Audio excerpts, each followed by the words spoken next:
Mes parents m'ont traîné en justice pour avoir acheté une maison. Sans blague. Le mois dernier, j'ai acheté ma toute première maison après 13 ans à trimer, à me nourrir de nouilles instantanées et à ne dépenser presque pas un sou. Et ma récompense? Une convocation au tribunal de la part de mes propres parents. La raison? Cette maison aurait dû être celle de ta sœur. Je pensais qu'il plaisantait. Il ne plaisantait pas. Je n'ai pas engagé d'avocat. Je me suis défendu seul dans la salle d'audience, sans personne à mes côtés.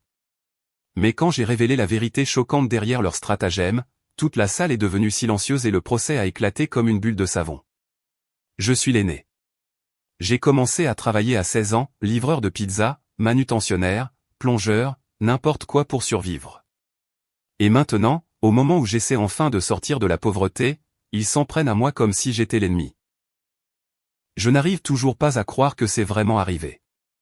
Mais ce qui s'est passé ensuite, vous n'allez pas le croire non plus. Je suis devenu financièrement indépendant à 18 ans. Pendant que mes amis rêvaient encore de leur balle de promo, j'économisais chaque dollar de mes boulots de serveur et de livreur pour acheter ma première voiture, une Honda de 1998 avec plus de 200 000 miles au compteur, que j'ai eue pour 800 $. Je suis allé dans une université locale, j'ai travaillé à plein temps, puis j'ai rejoint un bootcamp de codage. J'ai trimé jour et nuit pour obtenir des certifications et j'ai fini par percer dans la cybersécurité, où je travaille sans relâche depuis 8 ans. Pendant ce temps, ma sœur Mélissa, 32 ans, est l'enfant chéri de la famille. Elle est allée dans une université privée coûteuse grâce à des bourses, a étudié à l'étranger en Europe pendant 2 semestres et a obtenu un master en histoire de l'art. Mes parents ont tout payé. Les frais de scolarité, le logement, l'argent de poche, des vacances de luxe à chaque spring break. Ils lui ont même acheté une voiture neuve pour ses 16 ans. Moi, je n'ai jamais eu de vraies vacances. Pas d'article de marque, pas de fête. J'ai vécu en colocation pendant près d'une décennie. Je n'ai emménagé seul que l'année dernière. Et le mois dernier, j'ai enfin acheté ma première maison. 3 chambres, 2 salles de bain, un jardin assez grand pour quelques potagers. La maison a coûté 385 000 $. J'ai économisé la totalité de l'apport de 20%, soit 77 000 $, entièrement par moi-même. Pas de prêt, pas d'aide. J'en suis sincèrement fier. 2 jours après avoir reçu les clés, j'ai reçu un SMS de mon père, il faut qu'on parle de la maison. Appelle-moi dès que possible. Je l'ai rappelé, pensant qu'il voulait peut-être venir la voir. Mais non. Je n'étais pas préparé à ce qu'il a dit ensuite. Il m'a regardé à travers l'appel vidéo et a parlé lentement.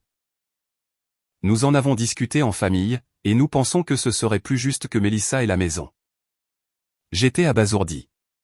Qu'est-ce que tu veux dire? Elle a du mal avec ses dettes étudiantes, chérie. Elle ne peut pas payer un loyer en ville. Toi, tu t'en sors bien, tu pourrais facilement acheter autre chose. J'ai ri, parce que je n'arrivais pas à y croire. Mais il ne plaisantait pas. Et puis ma mère a appelé aussi. Nous t'avons élevé, soutenu. Il est temps pour toi de rendre à la famille. Ta sœur a besoin de stabilité. Tu peux le faire, ne sois pas égoïste. Je suis resté silencieux, le cœur serré. 8 ans. 8 ans à économiser chaque centime, et maintenant ils veulent que je renonce à tout, simplement parce que, ta sœur le mérite plus. J'ai essayé de rester calme, mais quand mon père a commencé à crier au téléphone que j'avais une obligation morale, j'ai raccroché. Pas par manque de respect, mais parce que si j'avais continué à écouter, j'avais peur de ne plus jamais pouvoir leur pardonner. Une semaine plus tard, j'ai reçu les papiers. Mes parents me poursuivaient en justice pour ma maison. Leur plainte affirmait que je leur devais de m'avoir élevé. Ils ont calculé 300 000 $ en frais d'éducation. Mélissa avait plus besoin de la maison à cause de ses prêts. Je pouvais me permettre d'en acheter une autre, disait-il. Ils étaient, émotionnellement investis, dans mon succès, et en tant que parents, ils avaient le droit de redistribuer les biens familiaux. La partie la plus folle? Ils voulaient que la maison soit transférée à Mélissa et que je continue à payer le crédit immobilier pendant au moins 2 ans, jusqu'à ce qu'elle puisse le reprendre. Mise à jour après 3 semaines. Oh mon Dieu, ça a explosé. Merci à tous pour votre soutien. J'ai lu chaque commentaire, et honnêtement, ça m'a permis de garder la raison pendant ce cauchemar. Voici ce qui s'est passé depuis mon dernier message. J'ai décidé de me représenter moi-même. Je sais que tout le monde a dit que c'était une mauvaise idée, mais engager un avocat m'aurait coûté au moins 10 000 $, et cette affaire était si ridicule que je pensais pouvoir la gérer. J'ai toujours été bon en recherche et en paperasse. J'ai découvert quelque chose d'intéressant, la sœur de mon père, ma tante, finance leur procès. Elle m'a toujours détesté parce que je ne l'ai pas invitée à la remise de diplôme de mon université locale, je n'y suis tout simplement pas allé, ça me semblait inutile pour un diplôme de 2 ans. Elle a raconté à toute la famille que je suis un ingrat et que je me crois supérieur parce que je travaille dans la tech. Mélissa a commencé à poster sur les réseaux sociaux à propos de sa maison, publiant littéralement de vieilles photos de maisons de Pinterest avec la légende « Hâte de faire de cet endroit un foyer ». Merci à mes parents de se battre pour ce qui est juste. Mélissa cœur rouge parce que la famille passe avant tout. Mes parents ont essayé de rallier mes grands-parents à leur cause en les manipulant. Mon grand-père leur a dit sans détour d'aller se faire voir. Ma grand-mère a été plus gentille mais leur a quand même dit qu'ils étaient ridicules. La première audience est prévue dans 2 mois, les tribunaux sont surchargés. Je me suis préparé comme un fou, relevés bancaires, documents hypothécaires, preuves de l'apport, fiches de paie, tout. Leur avocat, un avocat retrouvé par ma tante, m'a contacté pour discuter d'un règlement. Il voulait le transfert de la pleine propriété de la maison à Mélissa, que je rembourse le crédit sur 24 mois, que je donne 50 000 $ pour dommages émotionnels, et que je fournisse des excuses écrites pour avoir brisé la famille. Je n'ai pas pu m'empêcher de rire. J'ai ri si fort que j'ai reniflé. Puis j'ai raccroché. Le drame familial n'a fait qu'empirer. Ma mère a posté sur Facebook, certains enfants oublient d'où ils viennent. Nous lui avons tout donné, notre nom, notre amour, notre soutien, nos valeurs. Et voilà comment il nous remercie. Sa sœur Mélissa a des dettes étudiantes et pas de logement stable. Un bon fils aiderait sa famille. Une mère déçue. #valeurs familiales. Ma tante a commenté, comportement honteux. Ta sœur a plus besoin de cette maison que toi de ton égoïsme. J'ai été désinvité de Thanksgiving. Ma mère a envoyé un texto à toute la famille en raison des événements récents et de la décision de mon nom. De nuire à l'avenir de sa sœur, il n'est pas le bienvenu aux réunions de famille jusqu'à ce qu'il fasse ce qu'il faut. Bref, je vais commander chinois et regarder le football à la maison. Mise à jour 2, le jour du procès, 2 mois après la première mise à jour. Je viens de rentrer du tribunal. Vous n'allez pas croire cet épisode. Je suis arrivé en avance, habillé de manière professionnelle, avec un dossier contenant tous mes documents. Mes parents sont entrés avec Mélissa et ma tante, et je ne plaisante pas, ils portaient tous des t-shirts assortis avec écrit en lettres géantes, « La famille d'abord ». Le drame a commencé dès que la porte s'est fermée. Mélissa s'est précipitée vers moi, les larmes aux yeux, essayant de me serrer dans ses bras comme si c'était moi qui avais forcé tout ça. « Je te pardonne d'avoir poussé les choses aussi loin », a-t-elle étouffé. J'ai reculé. Elle a trébuché en avant, les bras tombant comme s'il cherchait à saisir de l'air. Depuis la rangée du fond, ma tante murmurait des choses vicieuses, à voix basse mais assez aiguisée pour couper la peau. Le juge a frappé de son marteau, a appelé au silence et a officiellement ouvert l'audience. Leur avocat a commencé, déjà agité, presque gêné de faire partie de tout ça. Votre honneur, mes clients, des êtres chers qui ont consacré leur vie, leurs émotions et un soutien financier important à la construction du défendeur. Mélissa se noie sous les dettes étudiantes, sans un endroit stable pour vivre. Et moi ? J'avais économisé assez d'argent pendant 8 ans pour acheter une maison par moi-même. Je me suis levé calmement et j'ai dit, votre honneur, je suis le seul titulaire du prêt immobilier pour cette maison. J'ai payé chaque centime avec mon propre argent. Pas d'objection. Le silence s'est fait dans la salle. Puis ils ont commencé. De vieux albums de photos de famille de quand j'étais bébé, présentés comme des preuves émotionnelles. Le relevé de prêt étudiant de Mélissa, 180 000 $ pour un diplôme en histoire de l'art. Des tableurs détaillés de chaque repas d'enfance, y compris un Happy Meal à 12,99 $ de 2003. Un SMS de moi qui disait « Je vous aime tous », présenté comme une preuve d'amour familial. Ils ont sorti mon profil LinkedIn, montrant que je travaille en cybersécurité. Mélissa a présenté un plan pour transformer la maison en une retraite pour artistes, bien qu'elle n'ait jamais gagné un seul dollar avec son art. Quand ce fut mon tour, j'ai soumis mes relevés bancaires prouvant que chaque dollar venait de mes économies. Les documents hypothécaires, l'acte de propriété de la maison, tout à mon nom. Personne d'autre. Juste moi. J'ai inclus mon diplôme de l'université locale et la preuve que je suis financièrement indépendant depuis l'âge de 18 ans. Une chaîne de mai de moi à l'université demandant de l'aide pour acheter des livres et me faisant répondre, la famille donne la priorité aux frais de scolarité de Mélissa en ce moment. Et puis est venu le moment décisif. La juge a demandé, Mélissa, quelle est votre profession actuelle? Elle a dégluti difficilement. Je suis dans une phase de transition, je me concentre sur le développement de mon art personnel. Êtes-vous actuellement employé?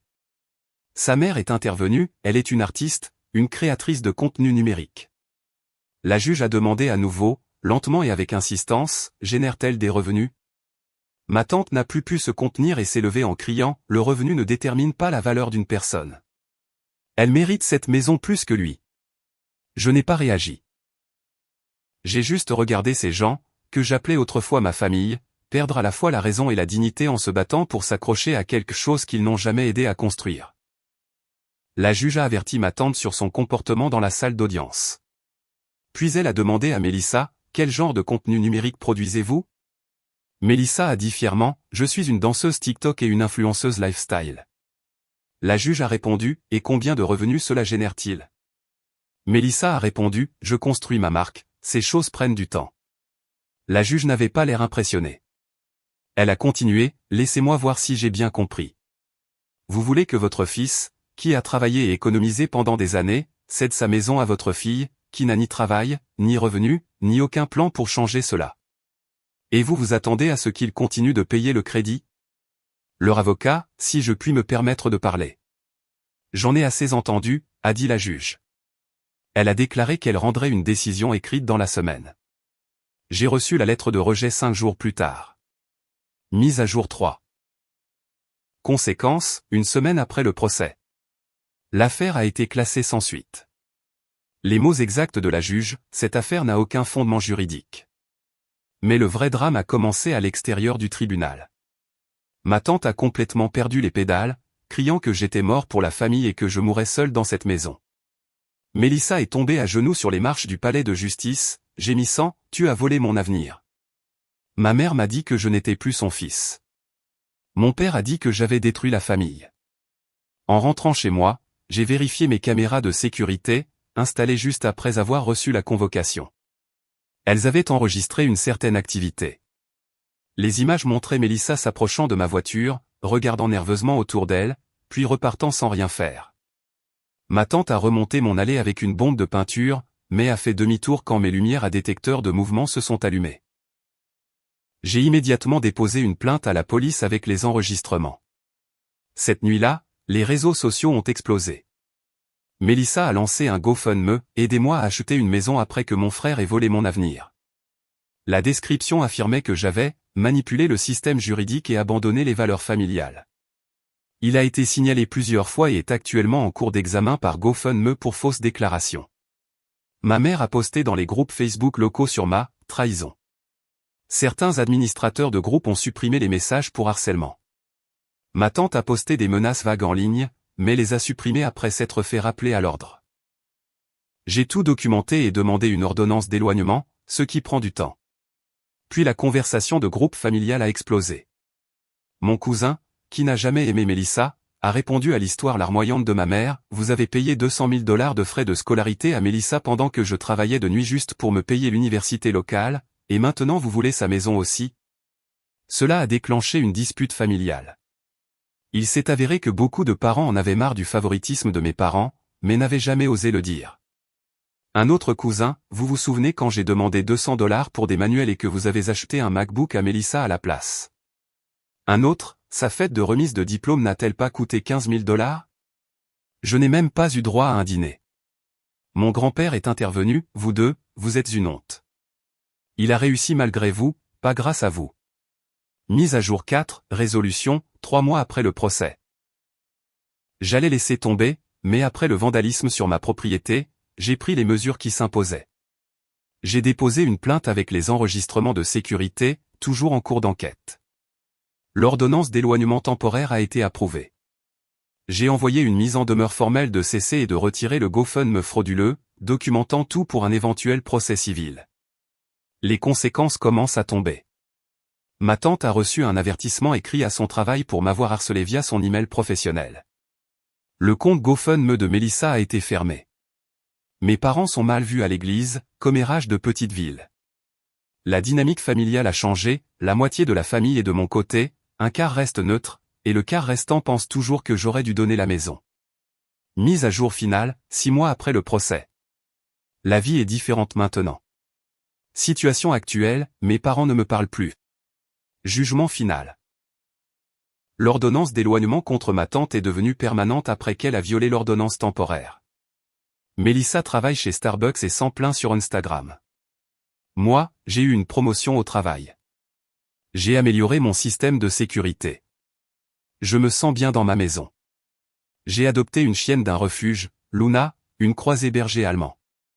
J'ai commencé à organiser des soirées jeux avec des amis. C'est vraiment rafraîchissant d'être entouré de gens qui ne jugent pas chacun de vos mouvements. Ma mère m'envoie parfois des textos pour me demander de l'argent parce qu'ils ont des difficultés financières. Je ne réponds pas. Mon père m'a envoyé un email, quand nous pardonneras-tu ? Une famille doit rester unie. Je n'ai pas répondu. La meilleure partie, mon grand-père vient dîner tous les dimanches. Il m'apprend le travail du bois dans mon garage. Il s'avère qu'il voulait se rapprocher de moi depuis des années, mais mes parents trouvaient toujours des excuses. La semaine dernière, il m'a dit « Je suis fier de toi, mon fils. Tu t'es défendu. » À tous ceux qui demandent, mes parents pensaient-ils vraiment que poursuivre leur fils adulte pour sa propre maison fonctionnerait ? Mélissa croyait-elle vraiment qu'elle la méritait juste parce qu'elle avait eu du mal à l'université alors que j'avais un emploi stable ? Et continue-t-il à raconter à qui veut l'entendre que j'ai déchiré la famille ? Certaines personnes ne devraient vraiment pas être parents. Merci d'avoir suivi ce désastre familial. Je vais maintenant profiter de ma maison, de ma chienne et de ma tranquillité d'esprit.